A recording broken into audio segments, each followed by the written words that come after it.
Ahmedabad crime બ્રાન્ચે એક મોટા ઓપરેશનમાં અમારાઈડ વાડી વિસ્તારમાંથી ₹2 કરોડથી વધુની કિંમતની બનાવટી ચલણી નોટો સાથે 6 શખ્સોની ધરપકડ કરી છે.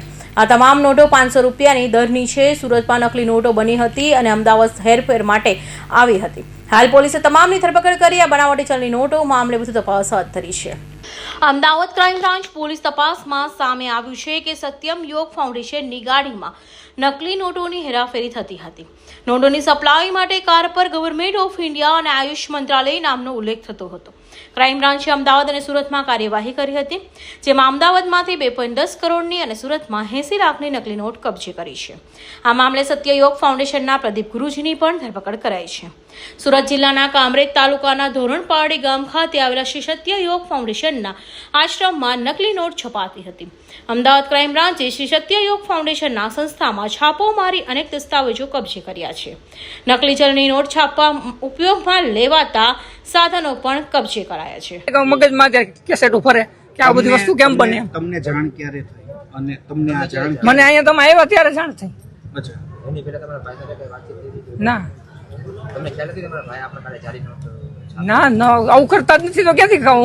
તમે પત્રકાર છો, તમારું કામ પ્રિન્ટ કરવાનું છે. તમે ખીચામ નાખીને બોગસ નોટો લઈને જવાનું કામ થોડું હોય. મને મારો ભાઈ જે કામ કરતો હોય એ જ ખબર હોય કે એ જ કરવાનું. તમને એવું લાગે કોઈનું ષડયંત્ર હોય? 100% ષડયંત્ર જ હોય. સફળતા હોય ત્યાં ષડયંત્ર હોય. હોય આ બધા પાસે જો સારું હોય ને ત્યાં ગંદકી હોય જ.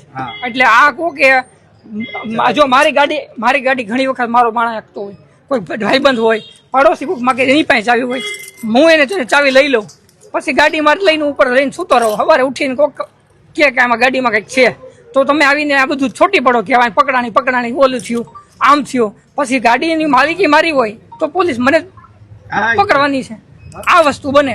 અને હું ઘણા ભેગા જતો, બરોબર, મારી ભેગો કોઈ માણસ આવું કરતો હોય અને અમને ફસાવવા માટે આવું કરતો, ઘણું બધું બની શકે આ સમાજની અંદર, કલ્પના સિવાય. તમે અત્યાર સુધી તમારો મુખ્ય વ્યવસાય શું હતો અને શું કામ દુશ્મન ઉભા થાય?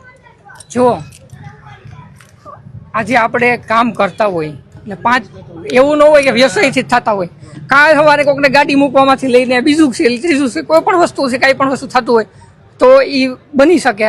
હવે ત્યાં શું વસ્તુ બની હોય, કોણ કેવી રીતે કોણ કરી ગયું હોય, એટલે મને તો કલ્પના જ નથી કે આ વસ્તુ કરી શકે.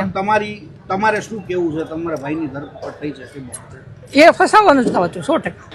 સુરત શહેરના સરથાણા વિસ્તારમાં આવેલા કૃષ્ણ રોહ હાઉસના મકાન નંબર 77માં અમદાવાદ અને સુરત ક્રાઇમ બ્રાન્ચ સંયુક્ત ઓપરેશન હાથ ધરીને દરોડા પાડ્યા હતા, જેમાં યોગ ગુરુ પ્રદીપ સાથે સંકળાયેલા મુકેશ પટેલ નામના વ્યક્તિના ઘરેથી મોટી માત્રામાં ફેક કરન્સી અને પ્રિન્ટર સહિતના સાધનો મળી આવ્યા હતા. પોલીસે આ તમામ શંકાસ્પદ મુદ્દામાલ જપ્ત કરી લીધો છે અને હાલ મુકેશ પટેલની અટકાયત કરીને આ નેટવર્ક પાછળ અન્ય કોની સંડોવણી છે તે દિશામાં સઘન તપાસ શરૂ કરી છે. નકલી નોટોનો જથ્થો સાથે ઝડપાયેલા પ્રદીપ જોંટાગિયા ઉર્ફે પ્રદીપ ગુરુજી રાજકોટમાં પણ સત્યમ યોગ એન્ડ હેલ્થ સેન્ટર નામે ક્લાસ ચલાવતો હતો. હાલ તેનો નાનો ભાઈ અમિત જોટાંગિયા યોગ ક્લાસ ચલાવે છે. કોરોના પહેલા 5 વર્ષથી પ્રદીપ ગુરુજી સુરતમાં રહેવા માટે ટ્રાન્સફર થઈ ગયો હતો. રાજકોટમાં પણ અનેક લોકોનું ફુલેકું ફેરવ્યું હોવાની ચર્ચા ચાલી રહી છે. કૌશિક પટેલનો report, Hind TV news, Surat.